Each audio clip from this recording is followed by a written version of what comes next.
This is the Sixth Man Show, an Orlando Magic podcast, with your hosts, Kevin Tucker and Jonathan Osborne, covering all things Magic basketball. By fans, for fans. Go Magic!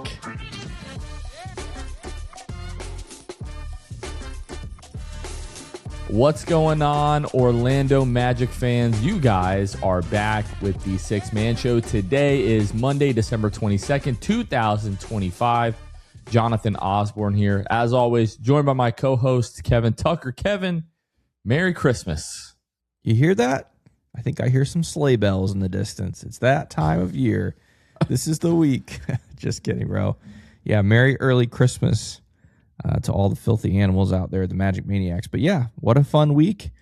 A strange week for the Magic ahead. Double back-to-backs, which is kind of weird, but it is what it is. Yeah, how are you feeling about this Christmas week? I'm doing great. We've just been so busy the last few weeks, like either with the pod or like, doing stuff for the church, getting ready for Christmas, or like trying to do Christmas activities and stuff with the kids, that this Christmas and really the entire holiday season, like starting with Halloween until now, just feels like Halloween feels like it was 3 weeks ago. Everything's been flying by, which is, kind of good, kind of bittersweet.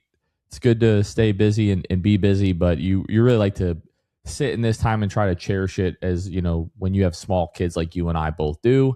But yeah, looking forward to getting a little bit of time off this week here, the week of Christmas, to just kind of chill, do more of the Christmas tradition stuff that we normally do with the kids. This, by the way, is going to be our last episode before Christmas. We're not going to record Christmas Eve or Christmas Day. We want everybody to spend that time with their families. Kev is super busy with work. I'm very busy with stuff. So 4 games this week, Monday, Tuesday, Friday, Saturday, I believe it is. So you're going to get 4 post-game lives anyway. So you will hear from us, obviously. So yeah, we'll be back with the episode of the pod the following Monday. And obviously we'll have a week of fun stuff to talk about. So yeah, that's kind of where I am. Let's talk a little bit about the Europe trip. I know we announced it on the last pod. You have the get-together info for us. You have those flyers in front of you.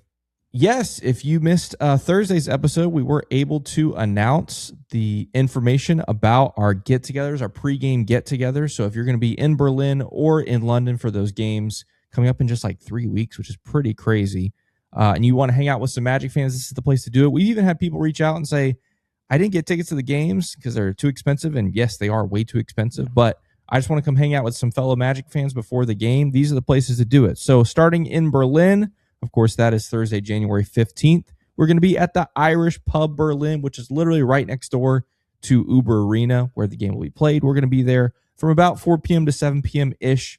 Both of these gatherings are like open house style, so you can come and go however you want to, or however early you want to get there at 4 p.m. or any time between that and 7 p.m. on that Thursday. And that game tips off at 8 p.m. Then in London, we will be at the Pilot in Greenwich, which is just a 10-minute walk from O2 Arena. That game starts at 5. We're going to be at the Pilot from about 1 to 4. And so, yeah, if you want to come hang out with some fellow Magic fans, get some pregame food or drinks, and come chat some Magic basketball, that is the place to do it. Really looking forward to that. That's going to be so much fun. And then, Kev, we got some FanDuel Sports Network related news today. You're much more in tune with all the broadcast rules, the way that everything is set up. Obviously, I usually just watch it here on cable. You're more of a League Pass guy, being where you are. But we got some, I guess, kind of unfortunate news of I guess, what could happen with the regional sports networks and kind of what that would mean for Magic coverage. So we want to talk a little bit about that. Yeah, it's interesting. It's no secret if you've been around FanDuel Sports Florida for long enough. It's not about FanDuel Sports Florida. Let me start with that. It's about the whole big national FanDuel Sports network, TV network. Because before, it's gone through several different iterations. Before FanDuel Sports, it was Bally Sports, and it was acquired by FanDuel because Bally was going under. And then now there's all these talks about FanDuel Sports Network going under as well. And they're trying to reach a deal with the streaming platform DAZN, which I still think is the dumbest thing ever, where it's DAZN and you pronounce it DAZN. It's really stupid. But anyway, they're working on a deal basically to save this sports network again. And it looks like if that doesn't happen, that FanDuel Sports Florida is going to potentially dissolve in the middle of the season, not even waiting till the off season, like potentially dissolve in the middle of the season, which obviously has implications for watching the Magic. There are several different options out there. One of them is potentially going over the air, which we've seen the Magic do that for a few games this season. Over the air meaning local TV stations. They've been on the CW and they were on one other one I can't remember, but we've seen that a couple games already this season, and I'm wondering, like, did the Magic know this could be a possibility, and so they were testing the waters, or was it just coincidence? I don't know. But regardless, it's not a done deal. Things could still happen.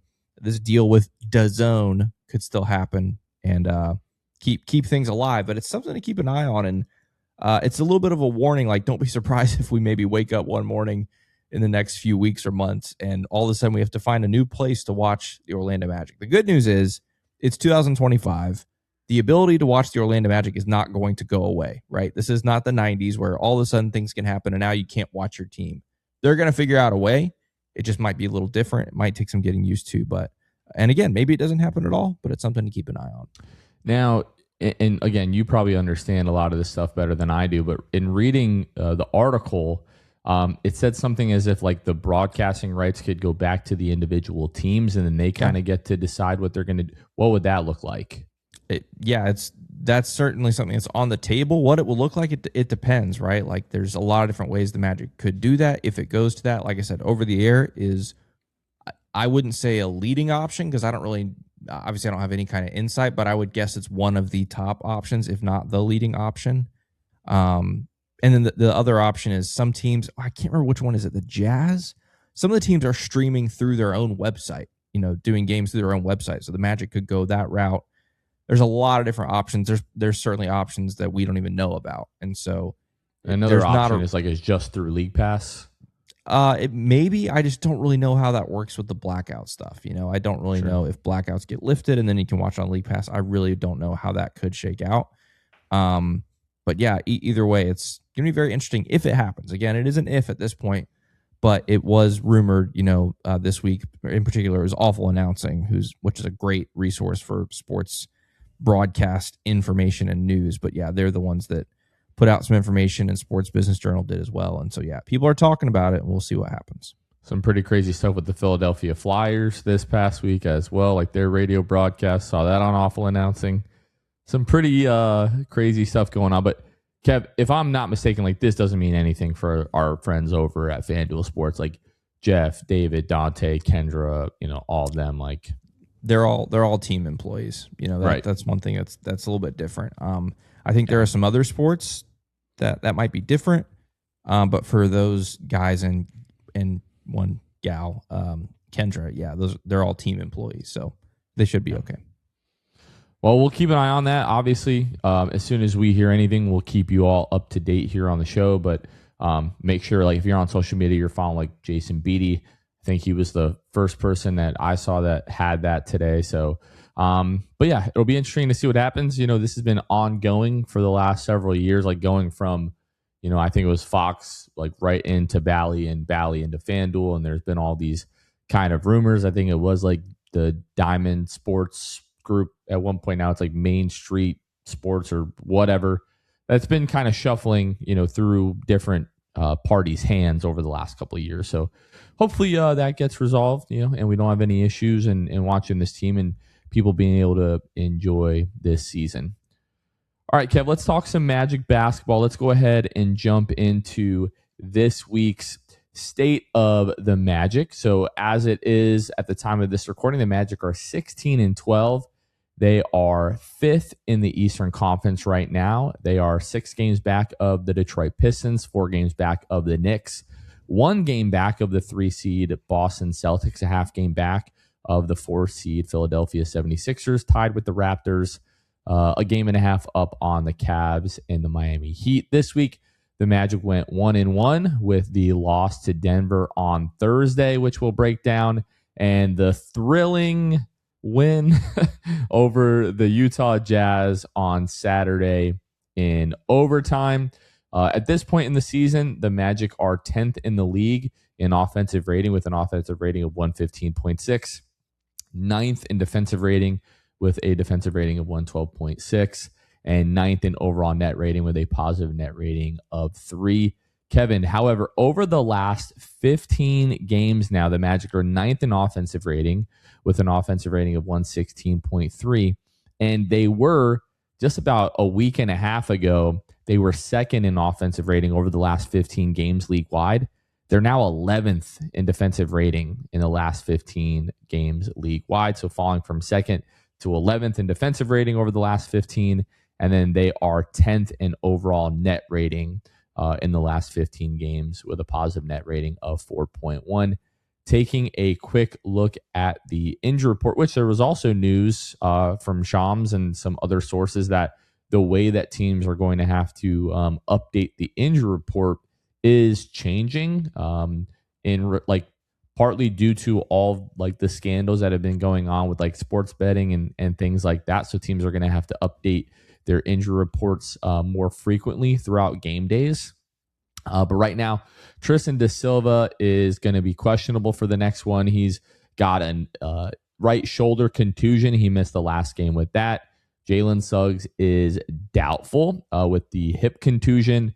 Franz Wagner out with the left high ankle sprain, and Mo Wagner still out with the left knee injury recovery. We already knew that Mo is not going to play on this upcoming road trip. We're hoping that his first chance to come back will be this Friday when the Magic get home and take on the Charlotte Hornets. Hey, can we talk about Tristan really fast? Because him being left out starting Thursday in Denver seemingly came out of nowhere, at least to me. You know, I hadn't heard anything about it, and but then Jamal Mosley, when it's announced that Tristan was out for that game, and then he was out Saturday as well. When he was out for that game, says that he's been dealing with this shoulder thing for a while, and we've seen Tristan's performances slip recently, and I think many Magic fans wonder if maybe he's been dealing with this shoulder thing, and that has been contributing to some of the struggles that he's had, especially offensively, shooting the basketball, those kinds of things. And so I just thought that was interesting how it just kind of came out of nowhere, but then it's like, oh, maybe that kind of answers some things with Tristan. Hopefully this rest period that he's on right now, like you said, missed the last couple, upgraded to questionable, like you said, for Monday's game. So maybe he's back, Golden State or Portland, take your pick. But hopefully this rest period has been good for him, and he can bounce back and get back to the form that he was in the beginning of the season. Because remember, he was probably the Magic's most consistent player through the first, 15 games at least to start the season. And we talked the last couple of weeks, we have seen him with the right shoulder, K-taped at times. And we've seen that with a few guys. Like we've seen it with Jet. We've seen it with Jalen Suggs. We've seen it with Tristan da Silva, obviously. And now he's missing some time. So hopefully it's nothing serious. Hopefully, like you said, gets a little bit of rest, is able to come back and gets back to his early season form. Okay, let's go back to Thursday night in Denver. This was a schedule loss, right? We knew on the road Denver going to be really tough, and then obviously no Jalen, no Mo, no Franz, and then earlier in the day we find out you're not going to have Tristan da Silva, you're not going to have Jonathan Isaac as well, and it's okay, we kind of joked about it on the last pod that hey, a couple of years ago you're in Denver, you have Chuma Okeke, Trevelyan Queen, those kind of guys that stepped up in that game. Maybe we're going to get a game like this, and all of a sudden it's well, we're really going to need a game like that if you're going to have a chance. And obviously the entire story of this game unfortunately gets broken down into the second quarter, where you had as much as it was a 14-point lead in that second quarter. He started to build that towards the end of the first, and then continued into the first, 4.5, 5 minutes of that second quarter. And you're up. What was the score here? It was 47-33 with 7:47 to go. And then it literally just becomes the Jamal Murray show for the next 7 minutes, 47 seconds. So again, 47-33. And then you go into the half down 54-33 to 68. So what is that? A 35-7 run over 7 minutes, 47 seconds. And the crazy thing is, I alluded to, like, through the first 14, 15 minutes of this game, like, you're kind of like thoroughly outplaying Denver. And then you lose this 7 minute, 47 second stretch. And then you kind of play Denver dead even the rest of the game. So you can't win the game in the second quarter, but you absolutely can lose the game in the second quarter. And that's exactly what the Magic did. Jamal Murray finishes with 32 points in this game. 20 of them came in that like 8 minute stretch in the second quarter, where, like, sure, there absolutely were some defensive lapses where the Magic just kind of lost Jamal Murray, like in transition or like over screens, but he was just also knocking down some like ridiculous shots. Like, I'm thinking of like the like double clutch like shot over Goga that he just like banks in. Like, when a guy has it going like that, there's not a ton that you can do.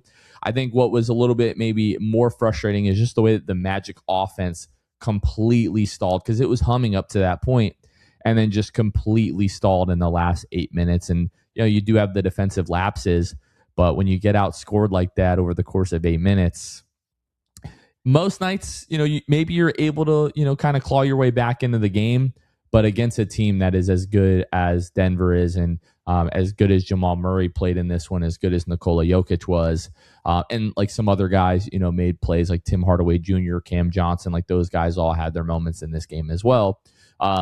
But like this game ultimately just comes down to that stretch. And it's frustrating because you were playing so well, and, you know, a 14-point lead, like on the road, like a really good, like seasoned team finds a way to maybe you don't win the game, but you also don't let it, like, the gap get closed that quickly. And then I don't want to say they didn't let go of the rope, but you were up big and then all of a sudden you're down big so quickly, and the Magic just never got back to that form that they had in the first, you know, 15, 16 minutes of this one.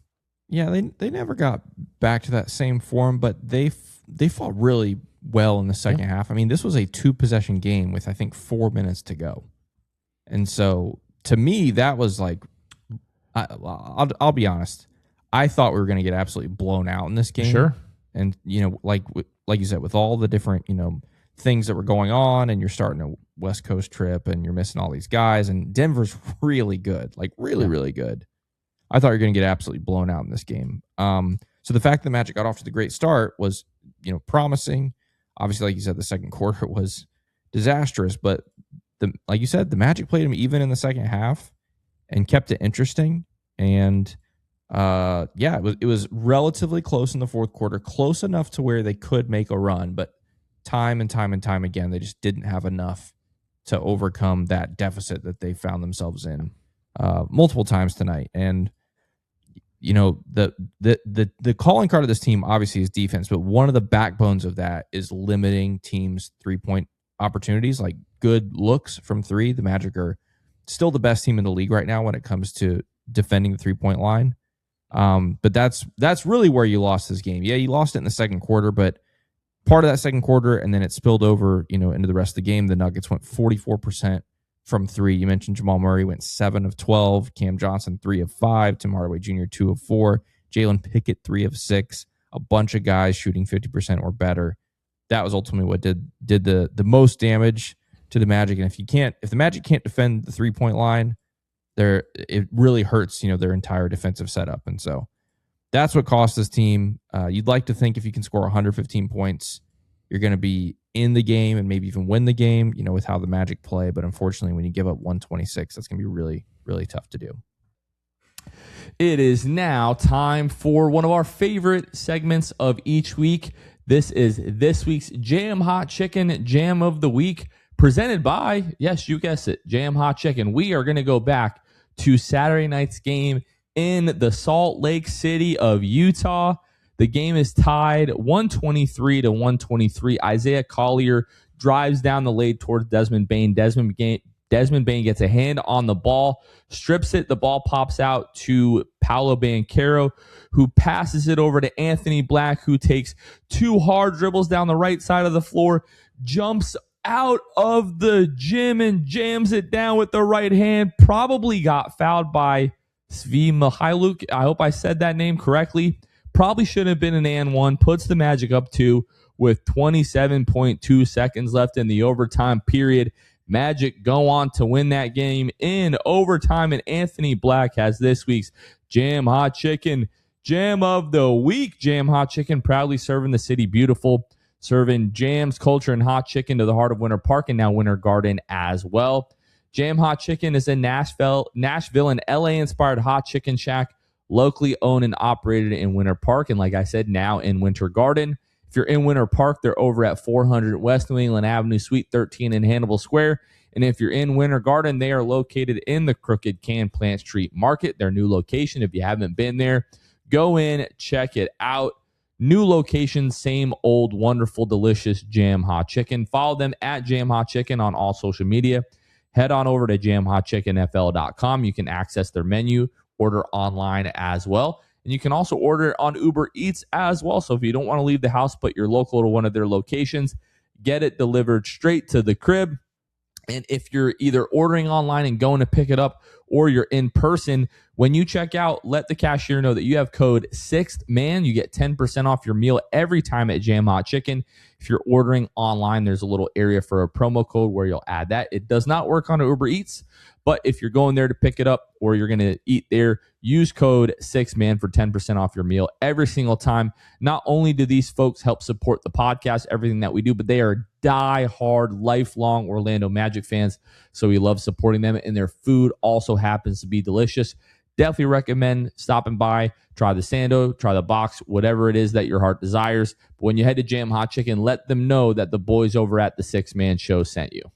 The Six Man Show is also brought to you by our friend Ken Posick and the Posick Group, who is your home team on and off the court. They are impacting lives through real estate. They are not just the real estate partner of us here at the Six Man Show, but they are the official real estate partner with the Orlando Magic this season, which we love to see. They love this fan base. They love this community, and they want to help you buy or sell your home. So if you are looking to do that, to buy or sell your home, or maybe you know somebody, a family member, friend, coworker who is looking to buy or sell a home, you want the Posick Group in your corner. You'll find out why they have over 1,700 five-star reviews. It's because they are the best at what they do. They know this Central Florida real estate market as good as anyone. And so reach out to them, Pozick.com, Pozek.com. Again, if you're looking to buy, they'll help you find a great place. If you're looking to sell, they'll get you the most money that they can possibly get. And so big shout out to Ken and his amazing team. They are the best of the best. Again, go to Pozek.com to reach out to him. And now let's get back to the episode. Yeah, and the Magic cut it to 6, actually, with 1:32 to go. The Jet Howard to Anthony Black alley-oop. And then the next possession, you allow Cam Johnson. I think they doubled Jokic on like the right block, and he just swings it to the other corner to a wide-open Cam Johnson. Hits the 3, and then you're back down 9 with 1:15 to go. It did feel like, oh, wait a minute. Probably going to lose this game anyway, but something's happening. And then, that like double on Jokic, if you're going to send another guy, like you've got to really disrupt him. And Brandon, our guy, ORL Analytics, if you follow him on Twitter, we were talking in the group chat, and he made the point that if you're not closing out and like really getting pressure on that double, you're literally just giving Jokic a wide open guy and like an easy skip pass to make, and he did that. Cam hits the 3, and that was the end of it. Let's talk about Paolo Banchero, because he has the 26.16 rebound, 10 assist, triple-double in this game. I don't want to say it was equally frustrating as it was encouraging, because I came away more encouraged than frustrated. But the first half from Paolo was not great. He finishes 9 of 21 from the floor, and he was 7 of 14 in the second half. So what was that? 2 for 7 in the first half. By no means am I like putting the blame of this game on Paolo Banchero. It was just like he didn't exactly come out and like set the tone the way that you would hope, with so many guys being out, him being the best player on the road, against one of the very best teams in the league. But he did get it going in the second half, especially in the fourth quarter. I think I had 10 in the fourth. Wendell Carter Jr. was awesome in this one. 26 points. I believe it was 21 of those in the second half. The most disappointing of this game for me, other than some of the defensive lapses, was Desmond Bane, 3 of 11 from the floor, 0 of 4 from deep, 2 rebounds, 8 assists, 2 blocks. This was like flirted with Desmond's worst game in a Magic uniform. I felt like moved the ball really well, but just like in a game where you and I talked about it. Before this game, we said both of these guys are going to have to score 25 points in order for you to have a chance to win. We got 26 from Paolo. We got 26 from Wendell. We even got 22 from Anthony Black and 12 out of Jed Howard. But when you get 6 from Desmond Bane, it's like, man, if he's able to give you 17 to 20, you probably end up having a really good chance to win this game. And, he was, in the game and part of that stretch, when Jamal Murray was going crazy, and defense could have been a lot better in this game. Like, we're not absolving the roster from that, but like this was obviously a game where you just needed more from Desmond Bane. Yeah, 100%. And I think it makes it also frustrating when you look at a night like Saturday in Utah, which we'll get to where obviously he shoots the ball well, but the biggest thing is he's getting to the rim again. And so why wasn't he able to do that with the same level of success on Thursday against Denver? Denver doesn't really have, it's not like they've got a couple big men in the lane that are going to really cause a guy like Desmond Bane problems. I mean, like Valanciunas, I guess, can, block shots, but Jokic isn't over there protecting the rim, right? Like, that's just not how that works. I know they've got some longer wings that can defend on the perimeter, but it's one of those, all we needed was Desmond to give us just a little bit more, and I think the Magic had a really good chance to win this one with how they played, outside of that stretch in the second quarter. So, yeah, that was pretty disappointing. And then, like I said, again, you see him turn right around 48 hours later, and you love that it's a bounce back game for him, but it's like, man, could use some of that on Thursday night for sure. Yeah, I think Paolo and Wendell in this game really just need like a little bit more from the like supporting cast. Like they needed a supporting cast, kind of like the supporting cast that we have, our patrons. And this episode is brought to you by some of those wonderful patrons: Chansu, Caleb Pete, Dalek Lopez, Debo1980, and Mackle Canny. Again, these are some of our patrons. They went to patreon.com/the Six Man Show and joined either at our Hall of Fame or Elite tier. We give a handful of those specific patrons a little shout out each and every episode. And whenever we have brand new patrons, we give them a special shout out as well. So if you like what we're doing here, you want to see the Six Man Show continue, fan events, content, all that kind of stuff, we can't do any of this without the support of our patrons. So you can head over to patreon.com/the Six Man Show. Pick whatever tier works best for you. Like, you can get access to our Discord community with close to 100 Magic fans talking Magic basketball around the clock for as little as $5 a month. So every little bit helps. Shout out to all of our patrons. Again, you want to join in, head over to patreon.com/the Six Man Show. And Kev, you were alluding to, what was that, Saturday night's game? That is correct. Saturday night's game against the Utah Jazz, in which we saw Desmond Bane have a big bounce back game. And he definitely did. And it looked like the Magic were well on their way to routing the Utah Jazz, like we had hoped they would. They led by as much as 19 points in the third quarter, and then Utah just slowly started to chip away at this game in that fourth. As a matter of fact, you were up 17 points. You were 106-89 with 8:36 to go in this game. And we all of a sudden, like, Isaiah Collier, what's Ace Bailey, Keontae George, we started to see those guys knock down big shots, but also like the Magic's defense, especially the perimeter defense in that fourth quarter, just kind of turned into like a turnstile, like Olay. Like, those guys were either getting to the basket or getting fouled like pretty constantly, to the point where all of a sudden Mihailo cuts the lead to 2 with a minute 17 to go. Wendell gets the rebound off of a Desmond Bane missed layup, dunks it in, puts you up 4 with a minute to go. Anthony Black fouls Keontae George. He knocks down 2 free throws, 47 seconds left. And you're just thinking, man, if we can get another basket in regulation here, we probably are going to close this one out, get away with one. Paolo misses a 6-foot pull-up with 27 seconds to go. Desmond Bane gets the rebound, brings it back out, and you're like, okay, 25 seconds to go.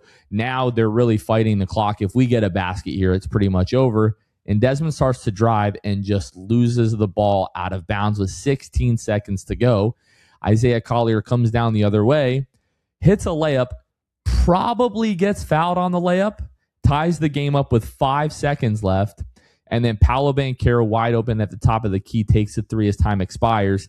He misses it, and now you're tied and you're going to overtime.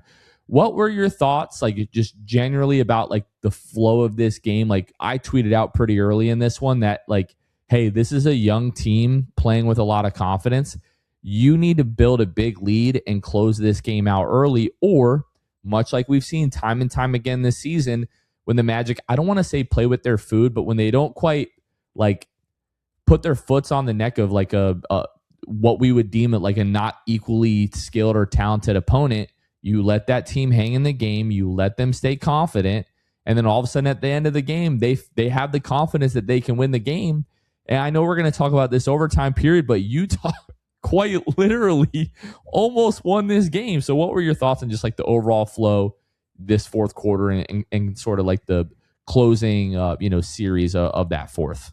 Yeah, it's not unfamiliar, right? Like that fourth quarter for the Magic, they dropped 21 points in that quarter. Now, obviously, you can talk about giving up 36, right? You get outscored 36-21. You can talk about giving up 36 points because that's bad too. But the 21 points, it was just painful offensively in that fourth quarter. Really hard to watch. But what I was saying was like it's very familiar because this is something we've seen from the Magic year after year after year where they can just have stretches of just abysmal offense. They went 7 of 20 from the field in the fourth, 0 of 5 from 3, 7 of 10 from the line, had 4 turnovers, and again, were outscored by 15. And so it was like what did they say? Like, watching a train wreck, just like really slow motion, just like train wreck one possession after another. It's like there's nothing we can do as fans to stop it. But you can't take your eyes away because it's like, is this really happening? And then, the Magic still had chances, despite, let's say, the first 11 minutes of the quarter were bad. They still had chances, like you said, in the final minute to put the game away and to go, whew, okay, that was bad, but we were able to finish it off, and they weren't able to do it. Like you said, the Desmond Bane turnover was really egregious. That was really bad. And then the possession at the very, very end that you talk about with Paolo, I talked about this on the post-game live. I just did not love that at all. Like, I think he had plenty of time to do something other than a pull-up three from the top of the key, like try to get to the rim or even do his patented little spin move, maybe a fadeaway. I mean, whatever, something other than that, because the three ball just hasn't been great for Paolo of late. And so try to get something at least going towards the rim. You don't even have to get to the rim, but towards the rim, and make the Jazz defend you. And unfortunately, he didn't even really try to do that. So that was tough to see. Paolo only scores 2 in the fourth quarter. That's another thing you just don't like to see, especially as the game's slipping away. Would love to see Paolo step up and knock down a couple clutch buckets, but is what it is. And to overtime, we went. And to his credit, like in the fourth, I think he had 4 attempts from the floor, like was trying. And they talked about it on the broadcast, like even though it wasn't going in, like he ends up 6 of 18 for the game. Like he was still trying to get there, right? Like 4 3-point attempts, like one of those coming at the end of regulation. You take that away, and he's 5 of 17 from the floor, and just only takes 3 threes. You kind of can live with that, and he ends up just a rebound and assist shy of the triple double again. But it is like, man, like especially they didn't really have like rim protection in this game. Like it's a prime opportunity to try to get to either to the rim or to the free throw line. Okay, let's go. We're gonna fast forward to the 31-second mark left in overtime, tie game. Desmond Bane steals the ball from Isaiah Collier, gets the ball to Paolo Banchero, who gets the ball to Anthony Black, who has the massive dunk, which has either already been talked about or will be talking about. I don't know exactly where we're going to put the ads in this episode, but if you know, you know. Puts the Magic up by 2 with 27 seconds to go. A couple possessions later, Anthony Black splits the free throws, gives the Magic a 3-point lead with 14 seconds to go. And you're like, okay, worst case scenario here, they're going to hit a 3 and we're going to have another chance, either to win the game or you're going to play for overtime or whatever. And with less than 5 seconds to go, Keontae George kind of pump fake sidesteps, gets Anthony Black in the air, runs into Keontae George, who gets fouled, throws up the 3-pointer, and it goes in. He goes to the free throw line, knocks it in, and you've got 4 seconds to go here. And at this point, I'm just in like utter disbelief that all of this has transpired, that you had a 19-point second half lead against this team who did not have Larry Markkinen, by the way. I know we're missing a couple of guys, but when you just like look at the lineups, you and I talked about it before the game. You specifically said, it's been like 4 weeks since we've had a game that we won like pretty comfortably and didn't have to sweat out. This is one of those games where you really should be able to do that. And this was like the sweaty of all sweaty games, like coming down to the end. It felt exactly like the Portland game, where if you lose this game, it's up there with one of the worst losses of the year, in my opinion.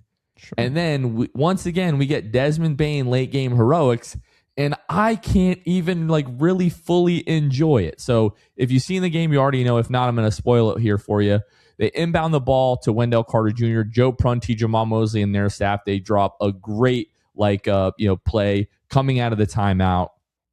Wendell flips it to Desmond Bane, and as he's cutting down the lane, and Desmond takes off from like, it felt like almost 10 feet out. It just like glides through the air. Right hand finger roll layup off the glass to give the Magic the lead. I think it was 0.6 seconds left on the clock at that point. And then it was it Anthony Black first? He got the first one, yeah. Anthony Black gets the tip, and then I think it was Wendell at the end. They basically got like 2 chances at the tip in.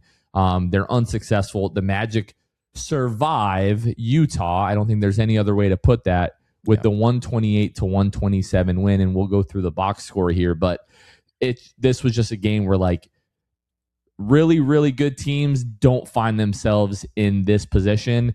And if they do, it does feel like the Magic are finding themselves in these types of games a little bit too often, where they do still have some like maturing to it. Like if this team is really going to be considered contenders, you can't have like the way that you lost these last 2 games, where you're up 14, you're down 14 the span of 7.5 minutes, and then you're up 19 on the road in the third quarter, coming off of that loss that you had in Denver. This was a game where you just got to totally flip it, blow Utah out, get back to feeling a little bit better, at least in my opinion. But like the good news is that this team still has so many games left in this season. I still think they can and will get to that level where it's just they're a little bit better of taking care of their business and closing these games out. But at the end of the day, a win is a win. And when we look back on this game in March, April, you'll be glad that you got the win.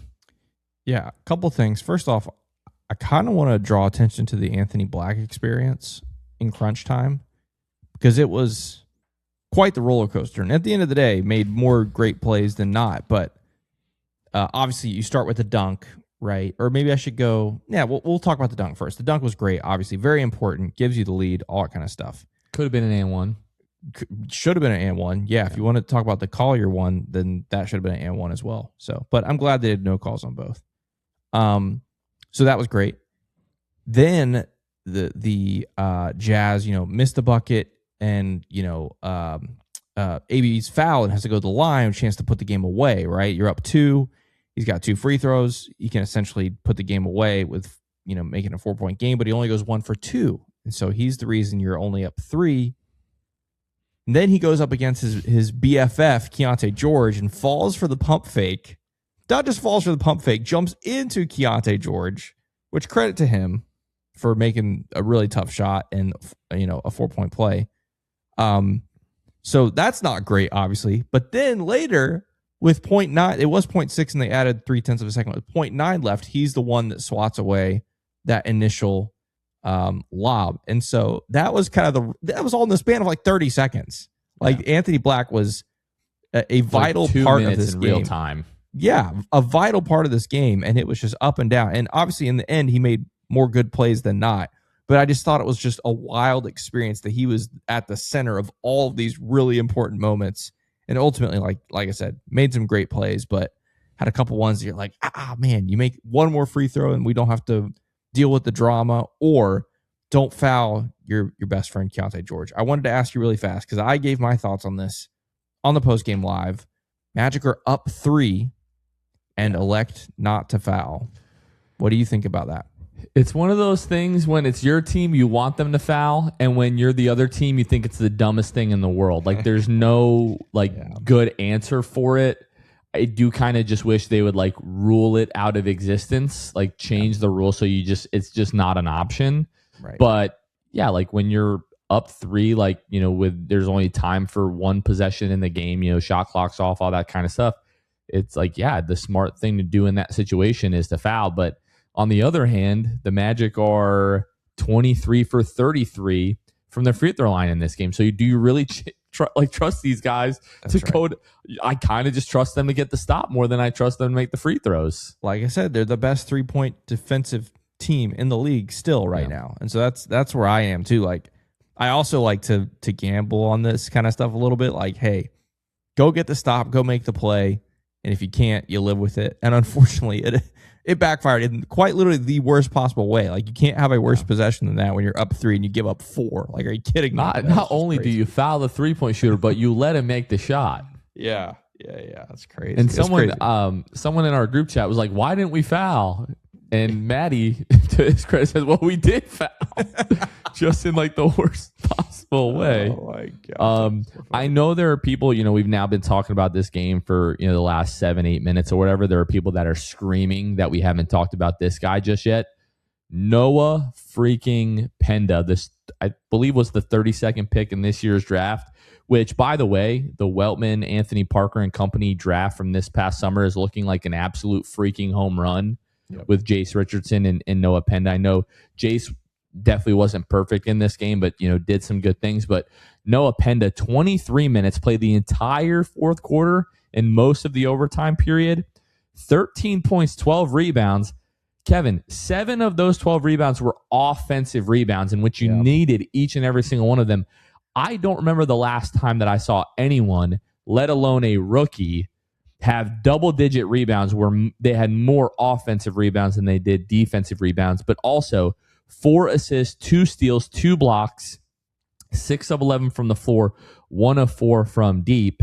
The 3-point shooting, it's very much like under development, under construction, but I'm confident that it is going to come around at some point. Maybe it's not this year, but at some point in his career, he's going to be like a dependable, reliable 3-point shooter. Like he's made a couple in these last few games that he's played, but like you do not win this game without Noah Penda, and all the credit in the world to Jamal Mosley for part of it was you just didn't have a lot of healthy bodies in this game. So he kind of was played out of necessity, but like riding him down the stretch, going with not necessarily the hot shooting hand, but he was just making impact play after impact play, whether it was a steal or a block, finding an open guy, getting to the rim, getting a big offensive rebound, getting a big defensive rebound, just coming up with like a good stop. Like he was awesome in this game. And there's been a lot of, some would say, uncomfortable conversations about certain guys in the rotation that like should or should not be playing. And I think at this point, it is totally fair to ask those questions about Jace Richardson and about Noah Penda, especially because Noah gives you so much on both ends of the floor where other guys that are playing ahead of him on any given night may be only giving you one side of the ball like pretty consistently. But Noah Penda, like this is by far his best game in a Magic uniform so far, and looks like a real, not only a rotation level player, but eventually like a high level rotation player in this league. Offensive feel off the charts, for a rookie. Really good defensively. It's just like always in the right spot doing the right thing. Just talk about how good Noah was. Yeah, and did all that in 23 and a half minutes, by the way. Those stats that you just ran off, like 13, 12, 4, 2, and 2 with 7 offensive rebounds in 23 and a half minutes. Super, super impressive.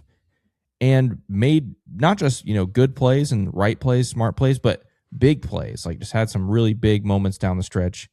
Like you said, he played, I think I looked at it on, Saturday night. He played all but 6 seconds, I think, in the fourth quarter and overtime combined. And so, yeah, it was big time from him. Trusted to make big plays in what ended up being important moments, and he came through. So Really, really fun to watch.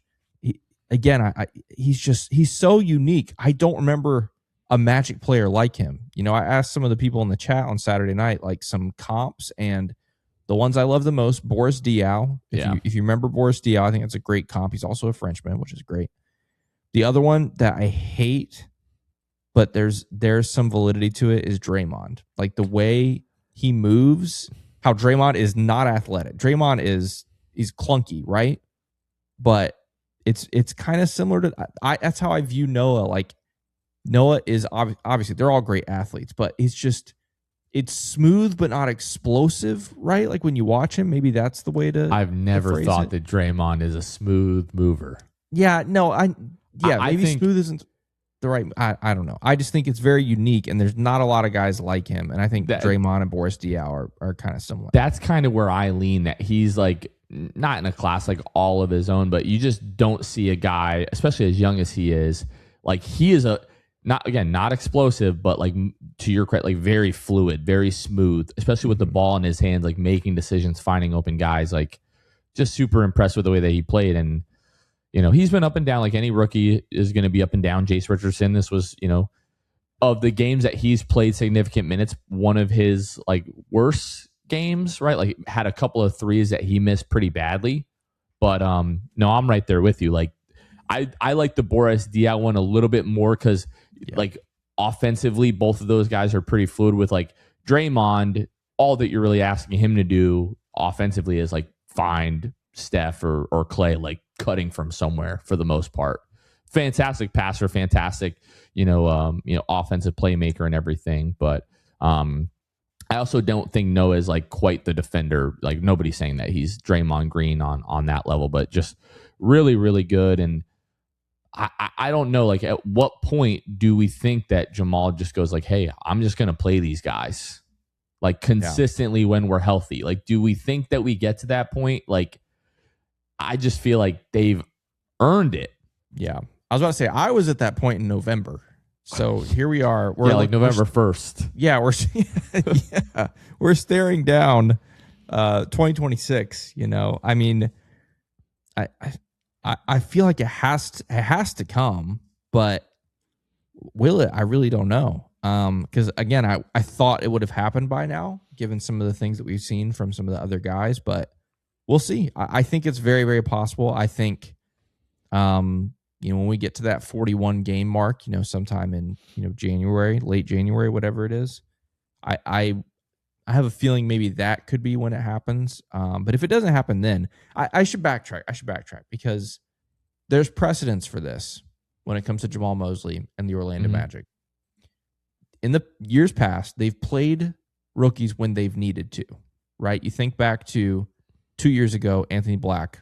Anthony Black comes in when there's all the injuries to all the guards. Relatively early in the season, like November, December, plays really, really well. Blew our socks off, like amazing. Does not play in the second half of the season because guys are healthy. Even though Anthony Black earned the right, we all thought, earned the right to play, he didn't get it. Last year, Tristan's rookie season, same thing. He gets a lot of playing time early because of the injuries to Paolo and Franz. Down the stretch of the season, does not play hardly at all. It makes me wonder if that's what we're going to see again this year. I shouldn't be so confident that we're going to see it in the second half of the season because there's precedence that it might actually not happen. I totally agree. The only argument that I would make is that the difference in Anthony Black and Tristan Da Silva and the guys that were playing ahead of them versus Jace Richardson and Noah Penn and the guys that are playing, like these guys are absolutely like, you can't really make the case that the guys ahead of them are playing better when they've gotten minutes. So that's why I'm kind of, and the reason that I'm holding on to hope for that isn't like a weird like agenda thing. Like, oh, I want to be right. I want to see these guys play, or like, oh, I want to see the rookies play because that's just what we've done for the last 13 years. We want to see the young guys play because it's fun. I genuinely think that this team overall will be better if those guys are playing more than the guys ahead of them. Yeah, absolutely. Yeah, it feels like a no-brainer. That's the thing that's hard with this. It's felt like a no-brainer for 2 months. I know. That's how it feels, but it's like... Yeah. Obviously, there are things that go into this that are beyond our understanding. Yeah, that's right. And so we'll see if those things are going to last the entire season or if things are going to turn a corner and those guys are going to get more of a burn. Yeah.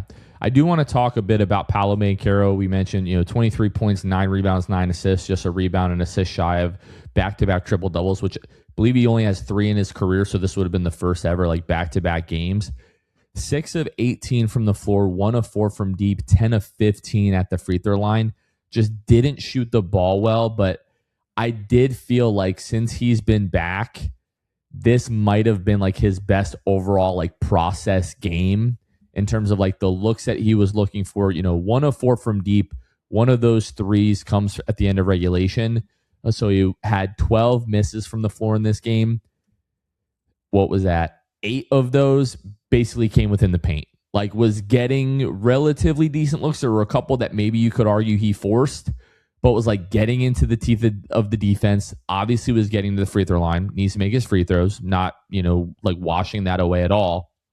But like for the most part was playing the way we want to see him play, just wasn't able to finish plays in this one. So again, like I don't want to like make excuses for him because like the shooting was really bad. 18 shots, 33% from the floor.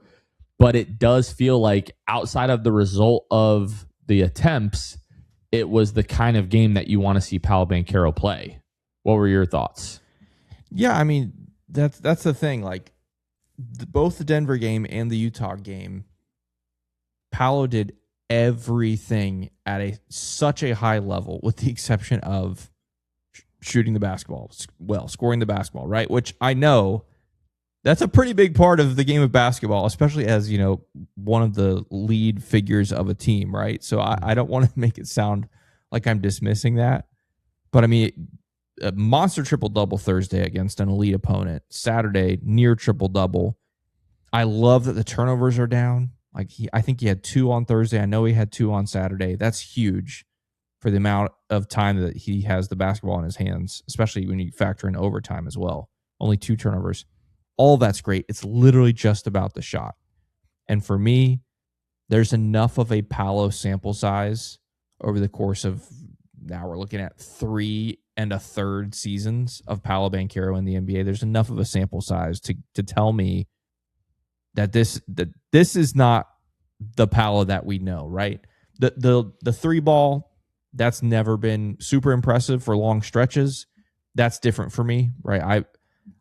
I don't think anyone really expects Paolo to become like an elite shooter. That's just not really in the cards, it looks like, based on his career. But everything else, the stuff in the paint, the mid-range game, the ability to get to the rim and finish, all of those things, I'm just not worried about them because we have more than 3 seasons of basketball to prove that he has that in him. Obviously, he's struggling right now, but I've got way too much game tape on Paolo to sit here and panic about it. Yeah, and it's a weird thing because even though like Desmond Bane is in this game, and apart from the turnovers, 32 points, 13 to 21, 3 of 7, 3 of 4 from the free throw line, 6 rebounds, assist, 2 steals, a block, the game-winning shot. Like Desmond was awesome, but every time Paolo gets the ball, they're just walling up like 3 guys, sometimes even 4 guys, just all eyes on Paolo. And it's like as soon as he takes one dribble into that 3-point line, he's getting collapsed on. And he can be a little bit better with like teams are reading him like to go to that spin move and guys are jumping on like on that hand every single time. And it's, resulted in like a lot of turnovers this year. He's still got to like things like that. I would hope that he would pick up on a little bit more at some point, but teams are still like just sending doubles and triple teams at him consistently. And we were hoping that this season with the addition of Desmond Bane, that would open up a little bit more for Paolo. But it's like, well, yeah, but you don't have Franz, you don't have Jalen Suggs. So, they're fine. Like as long as they're not leaving Desmond Bane wide open, they're fine that, hey, yeah, if Paolo does pass out of this double team, we're going to be able to swing back and recover to Desmond Bane and try to, stop. We're not going to let Paolo Banchero just play one-on-one because at that point, you literally cannot stop him. There's maybe a handful of guys in the league that have a real shot defending him at that point, but they're still sending everything at him. So maybe you're thinking like, oh, man, this is year whatever, blah, blah. He should be so much better. Yeah, but we also thought that this team was going to look a lot better at this point in the season, and it doesn't because of health. Like he's still getting guarded the way that he has been guarded the first 3 years in the league. So Right. I think there's a little bit of both of that. Like at this point, yes, we hope that things would be different in terms of the spacing because of the injuries. It's not. He's also getting good looks for the most part, at least the last couple of games, and is just not finishing them. So I do think still like we're a week, maybe a couple weeks out from like him, having like a 30-point, explosion where he shoots like 65% from the floor and has a near triple double, and all of us like, oh, okay, everything's, kind of cool. But where do you feel like about just the way that this game went and like some of the games that, this is still becoming a problem with at times? Like we talk about this game. Now it's been a few weeks, right? But you had that Brooklyn game where it kind of came down to the wire. You had to go crazy at the end to win that one. You have the game against Portland where, it shouldn't have come down to that game-winning shot. Like, do you have any, maybe concern isn't the right word, but like the feeling that this team, like, still, I don't want to say like needs more experience because like they've been together, they've played in a ton of games over the years, but they still just don't exactly know like how to go out and just like finish business against some of these teams. Here's my honest response to that. And some people are going to roll their eyes, and that's fine. I don't care. This is how I feel. I am incapable of harshly judging this team because of who is or is not available. I'll just be honest, right? Like every single one of those games you mentioned, we're missing key guys. That's just my thing, right? I know on paper the team should be better and should be better than those results, wins, but not wins how we'd like. But I just can't sit here and poke too many holes in it because we've just been missing such important guys. And for me, even Saturday, like as frustrating as it was, you get that lead and you see it slip away. I just never found myself truly frustrated because I know we are down, not just Franz and Jalen, two of our four biggest, most important players, but we're still down Mo Wagner, so the bench unit isn't great. And because we're missing two starters, we have to start two bench guys, and one of them we have to start Tyus Jones, right? And so on and on and on. You just go through this list of things, and I've still yet to be like, yeah, I've been disappointed. Like, man, we should have been better, but I've still yet to be like, that is unacceptable. And I know some Magic fans have been, and that's fine, but that's just my honest feeling. Like, we haven't been able to see this team whole yet. And until we do, I don't feel like I can properly, fully judge them. You weren't frustrated at all by 87-year-old Kevin Love with 7 offensive rebounds in this game, just absolutely torching the Magic? Sure. Yeah, that's frustrating, but I'm mostly joking. Yeah, I don't know. Yeah. No, that's fine. I mean, I'm just kind of at the point where like you talk about championship, like we want to go win a championship. You set that standard, and like it's totally fine with me for fans to be like, no, it's championship. That's the standard. And if you don't play to that standard, like we've talked about this all the time, like win or loss, like you're not really playing to the result. You're playing to what the Magic standard is. So for me, that was exactly the wordage that I used at the end of the game. Like the record is going to show this as a win, but for the standard, if you're playing to that every night, this one was a loss just because of how bad you were on both sides of the ball in that fourth quarter. Like, yeah, the offense isn't always going to be there, but like Isaiah Collier was just like, the dude looked like Derrick Rose against us. Just, and especially like, I know, no Jalen Suggs, but like Anthony Black, like Desmond Bane, like these guys should be able to, you would think, like contain some of these guys. And even like Wendell, who I thought like had a, pretty decent game, like he was getting like hunted a little bit in that fourth quarter in these like pick and rolls, and they're just going right at him. I'm like, guys, we literally just need one more stop. And I guess eventually you got that at the very, very, very last second of overtime and won the game. But it may be frustrating is the best way to or disappointing, I think is the way that you put it, is probably the best way to put it. Okay. Let's go ahead and take a look before we do that. Before we do that, I've got one more thing. Sure. As of tonight, 11:14 p.m. Eastern time on Sunday, December 21st, something big happened today, Jonathan, for the Orlando Magic. As of tonight, they now officially have the easiest remaining strength of schedule in the entire NBA. I think this is worth mentioning really fast. They've had one of the toughest schedules. not just travel, but even just statistically. Like they've played, but before this weekend, they had played, if I remember correctly, the most teams that were above 500 in the league. I don't know if that's still the case after this weekend. I mean, we played the Nuggets on Thursday, so that counts for something. But they had played the most teams in the league that had a record of 500 or better. And obviously they've had some tough travel stuff in there, all that stuff. And so here we sit at, what did we say earlier? What's our record? We are a certain number of wins and a certain number of losses. 16 and 12. We're tied with the Celtics, by the way, for just games versus teams 500 and above. Right. There you go. So 16 and 12. In spite of all of that, in spite of all of the injuries, in spite of all of that, 16 and 12, 4 games above 500, and 4 games back of the 2 seed in the Eastern Conference. And 1 game back to the 3 seed. I should add that one in there too. Yeah. So I just think it's worth noting. We've 100%. Talked about it many times before, and I know we're going to talk about this week, but we are about to be in a stretch of very winnable games and a stretch in which it sounds like you could be getting some guys back. We think maybe Tristan could be back in one of these 2 games. Jalen was upgraded from out to doubtful, which isn't great, but it's an upgrade at least. So there's that. You feel like Jalen's going to come back maybe over the course of the next week or so. Mo is more visibly practicing, I should say, right now, at least before the road trip. So you feel like you could get him back soon. Franz shouldn't be too far behind. I'm just saying all that to say, as we're going to take a week off from the show, there's still a lot to be excited about. And I think there can still be a lot of positive movement from this team. I feel very, very confident in that. And I know things have been frustrating lately, but I think there's a real opportunity right around the corner to really, really make some moves. Well, you made the point. The things have mostly been frustrating because of health. Like, this team, I think, is probably, if you're fully healthy, this team is probably closer to like 20-8 at this point in the season than 16 and 12. Kev, I want to play a quick game. If you can go ahead and pull up the NBA standings for me, because I'm going to list some teams, and I just want you to tell me if they are above, at, or below 500. And I'm going to go starting with Monday's game, and we're going to go all the way through the end of January.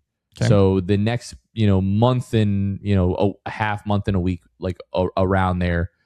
Golden State is below. Barely. Portland. 1 game. Yeah. Below. Charlotte. Below. Denver, obviously. Toronto. They're above, but they're 3 and 7 in their last 10. Not playing well. Exactly. Yeah. Indiana. Very bad. Very below. Chicago. Below. Indiana. Below. Washington. Very below. Brooklyn. Very, very below. Philadelphia. They are above. They're playing great. How many now. games? They're 16-11. They're a half game up on us right now. They're playing really well. They're 7 and 3 in their last 10. New Orleans. Horrible. Terrible. Yeah. Very bad. Memphis. Below, but they're playing well. They're playing better right now too, but they are below. Yeah. Memphis again. Yeah. Below. Charlotte. Below. Cleveland. They are 1 game above 500. And they are 3 and 7 in their last 10. They are free falling. And they've lost this weekend. They lost back-to-back games against Chicago. So anyway, I thought that was interesting. And then Cleveland again. Miami. Above by 1 game. Yep. Toronto. A free fall. Yeah. So we just, what was that? 1, 2, 3, 4, 5, 6, 7, 8, 9, 10, 11, 12, 13, 14, 15, 16, 17, 18, 19, either 19 or 20 games. And Philadelphia and Memphis are the only teams that are either above 500 by more than 1 game and like playing really well. Everyone else is like 1 game above 500, 500, below 500, or like well below 500. So the next Philly 19 to 20 games, Denver as well. Yes. Too, yeah. Excuse me. So in the next 19, 20 games, like, I don't think it's unrealistic for the Magic. You're not going to win all of the games that you should win, right? But like 13 and 7, 14 and 6, somewhere in that neighborhood. Like you also just might beat Denver at home. You might beat Philadelphia at home. You might sweep the Europe trip, against Memphis. No home court advantage for either team. You should have more guys back. You should get guys back as we go through this schedule. Like you win, 16 out of the next 20, and now all of a sudden you're 32-16. Sign me up for that. Yeah, you're looking pretty good. So again, a lot of basketball, a lot of things that can happen between now and then.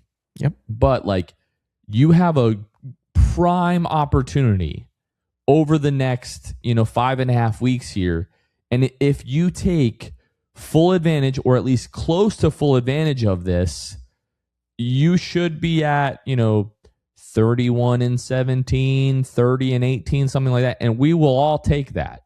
Yeah, 100%. And then the schedule starts to get a little bit tougher, but there's still a lot of winnable games. Like after that, at San Antonio, at Oklahoma City, that's pretty tough. But like Brooklyn, Utah, Milwaukee, Sacramento, Phoenix, Clippers, Lakers, like it's a lot of winnable games in here, and that basically takes you to the end of February. Yeah, 100%. Long way to go. But yeah, that month of January, well, really the last week of December, which we'll talk about this week here in a second. I think this coming week is your toughest week in the next 5 weeks. I really think it is. Like you went through that schedule. Obviously, the Europe travel makes things a little weird, and that's challenging in a different way. But as far as on paper matchups, back-to-backs, all that kind of stuff, this week is tough. But after that, it really, really starts to shift. Yeah. All right, well, let's finish up the road trip here. So Monday, Tuesday, back-to-back, both 10 o'clock tip-offs if you're on the East Coast here, at Golden State, at Portland. And then you're off Wednesday, Thursday, Christmas Eve, and Christmas Day. Then you're back at it at home on Friday the 26th versus the Charlotte Hornets, 7 o'clock tip-off. And then you've got a back-to-back. You host the Denver Nuggets again, another 7 o'clock tip-off. Let's first start with Monday, Tuesday, round out the road trip at Golden State, at Portland. We talked, hey, if you can go 2-2 on this road trip, that's a win. If you can go 3-1, even better. Magic still have a chance to go 3-1 at Golden State, at Portland. Thoughts? How do you feel those first couple matchups of the week go before Christmas? Yeah, I'm still very much in the same boat because of the injuries that we have and the guys that we don't have available, where I'm not super confident. As much as I just talked about how great of an opportunity we have around the corner, this week is still very tough. Road back-to-back, like you said, and then 2 days off and home back-to-back. And unfortunately, you play the toughest game of the week on the second night of a back-to-back, the Denver game. I'm going to say 2-2 this week. If I had to pick, I think you're beating Charlotte on Friday. I think you're going to lose to Denver on Saturday again, which stinks. And then I'll say we beat Golden State on Monday and lose to Portland on Tuesday, which isn't ideal, but I just that's kind of the way I'm leaning. I'll say 2-2. If we go 3-1, I'll be elated, but I'll say 2-2 with the way things currently stand with the roster. Yeah, I mean, when it comes to like a West Coast team, especially like a team that plays as hard as Portland, I think they're 12-16, like don't have all the wins to show it, but like they play really hard, obviously. Second, I have a back-to-back, like on the road, last game of the road trip before Christmas. Like guys are ready to get home, get back to their families. I do think there's a chance that you drop that one, but I think like 50-50, maybe not 50-50. I think you have a realistic chance of going 3-1 this week, like sweeping Golden State, Portland. Jalen is doubtful for Monday, so he might be questionable for Tuesday. So maybe we see Jalen on Tuesday. If you win Monday, I think they probably just go like, we'll just wait for Jalen to come back. I think either way, probably a relatively low chance that you see Jalen on Tuesday. Probably won't see him back until Friday versus Charlotte, which you and I have also talked about. We're like hopefully like optimistically circling our calendars for Friday for maybe, that's the return of Mo Wagner, which he won't probably play more than like 10 or 12 minutes in that game. So nobody kind of gets super fired up for that. You said 2-2. You said you beat Golden State. You beat Charlotte. I'm gonna say 3-1. I'm gonna say you sweep Golden State and Portland, you beat Charlotte, and then you probably lose to Denver. I'm just doing that. I want to be a little bit different. I don't want to pick the same exact thing that you picked, but I think your outcome is probably more likely. I think you probably split. I don't know exactly. Probably feel better about Golden State just because the first night of a back-to-back, and again, they're good. The guys last game of the road trip want to get home for Christmas, all that kind of stuff. I think your outcome that you laid out, winning in Golden State, beating Charlotte at home, is probably more likely. Also, hey, baby, Saturday's a get-back. Saturday's a get-back against Denver. I feel more confident in a 3-1 in which we sweep this weekend at home than 3-1 by sweeping Golden State Portland, which sounds weird. But just the home back-to-back, and especially if like Mo Wagner's back and there's just like a little buzz in the building. Well, I got bad news for Charlotte. If Mo Wagner's back on Friday, don't even get off the plane, baby. Oh, my God. There's going to be some juice in the building. And especially if Jalen Suggs is back in the lineup on Friday or Saturday. Yeah. I just wonder, like, do they bring him back on Friday, and then does he play the second night of the back-to-back, against Denver? I don't know. You think if they're holding him out and he's good to go, then he'll be good to go. He hasn't missed that much time. Like it'll roughly be like a week at that point, somewhere, give or take. It would be a literal post-Christmas miracle to get Franz back. I don't think that's happening, unfortunately. I don't think so. But maybe you get Tristan da Silva back. Maybe you get Tristan da Silva back for one of these games or the weekend. But we're not counting our boys out. We definitely, slide to the bias, like optimistic side, but we try to, sprinkle some, reality in there as well and some of the possibilities. So I'm going to say 3-1 just to be a little bit different, Kev. Love it. I love it. Sign me up for that. That'd be great. Yeah. Okay. I'm trying to think. I believe that's it. Again, Merry Christmas, everybody. Not going to be an episode on Thursday. You're going to have post-game lives Monday, Tuesday, Friday, and Saturday, so you will hear from us plenty. If you haven't checked out the post-game lives before, those are live on YouTube and X following every single game, so be sure to tap into those. And that's going to do it. So Merry Christmas. We'll see you all after the holiday here. For Kevin Tucker, this has been Jonathan Osborne. You all have been listening to The Sixth Man Show, and we will catch you guys next time. See ya. Thanks for listening to The Sixth Man Show. Be sure to subscribe on iTunes and Spotify to get new episodes downloaded directly to your phone. If you enjoyed the show, please take a minute to give us a 5-star rating and a review. It helps out the show a lot. Follow us on Twitter, Instagram, and Facebook at Sixth Man Show. We'll catch you guys next time. Go Magic!